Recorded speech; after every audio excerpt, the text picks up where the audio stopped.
Écoutez, je vais vous surprendre. L'étranger n'a même pas besoin de donner un diktat au gouvernement actuel, à nos dirigeants actuels. Ils sollicitent les décisions étrangères. Ils attendent de l'étranger les moyens de solution des problèmes nationaux. Comprenez bien, vous avez affaire, non, ce n'est pas seulement une démission, ce n'est pas seulement, comme on dit, un sous-sous, non, ça va beaucoup plus loin. Il y a une volonté d'être esclave. Une volonté d'être esclave. On vous convoque à une ambassade, le président de la République va à une ambassade recevoir des injonctions.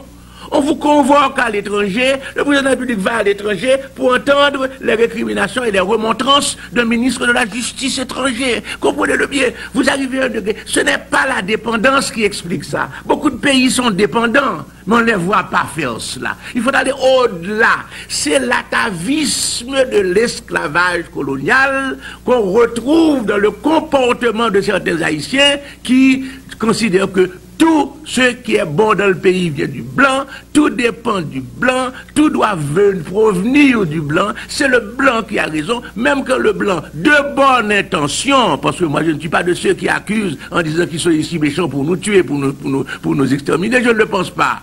Mais je dis ceci, même avec leurs bonnes intentions, il y a des réalités du pays auxquels ils doivent être introduits avant de pouvoir faire les choses correctement. Le rôle de l'haïtien est capital quand il s'agit des rapports avec l'étranger. Or, c'est ce rôle qui s'est effacé. C'est ce rôle qui n'existe pas. C'est pourquoi, quand on parle d'ingérence, j'entends des gens parler d'ingérence, des patriotes, je souris.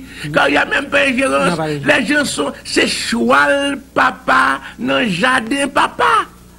Comprenez bien, si vous avez une propriété clôturée et que l'animal d'autrui veut entrer chez vous, il va faire une infraction.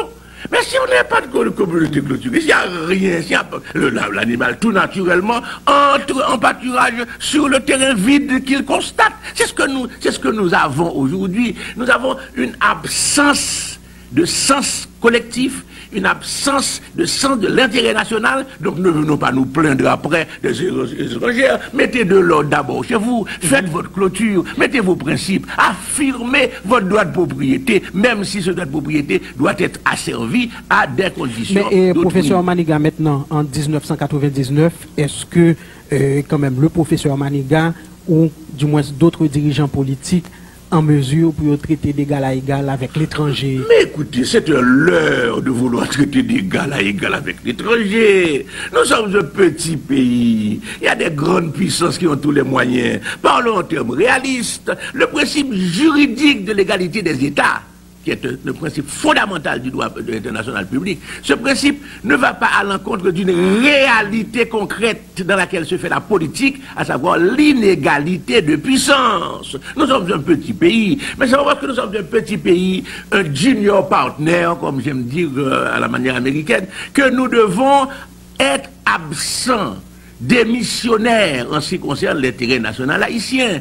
Il y a moyen de promouvoir, de préserver, de défendre l'intérêt national dans la convivialité internationale, en sachant simplement que nous avons des limitations qui viennent de notre taille, mais que nous devons nous-mêmes efforcer, comme je le dis depuis 1970, dans un article de la revue française de sciences politiques, où on me demandait quel est le rôle des petits pays dans ces conditions. Je dis élargir le plus loin possible sa marge de manœuvre.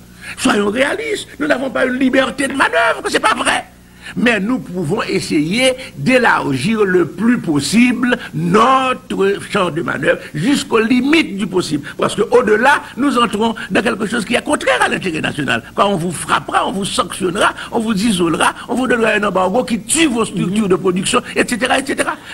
Mais d'après vous-même, professeur Maniga, pays d'Haïti, sous l'échiquier international là, qui positionne l'État doit gagner non seulement sur le plan économique, consommateur et de biens et de services, ou du moins un petit pays qui est capable de choisir des filières, etc., pour défendre sur le plan économique et sur le plan politique, quelle diplomatie aussi. Mais écoutez bien, mes amis, c'est pas parce que nous pitié que nous, et nous pauvres là, que nous ne devons pas de droit. La Barbade, son petit pays tout petit, non, plamez-nous. Et vous, la Barbade, l'autre lieu que nous. Tout petit pays anglais, il n'y a pas le quart d'Haïti au point de vue superficie, population, etc.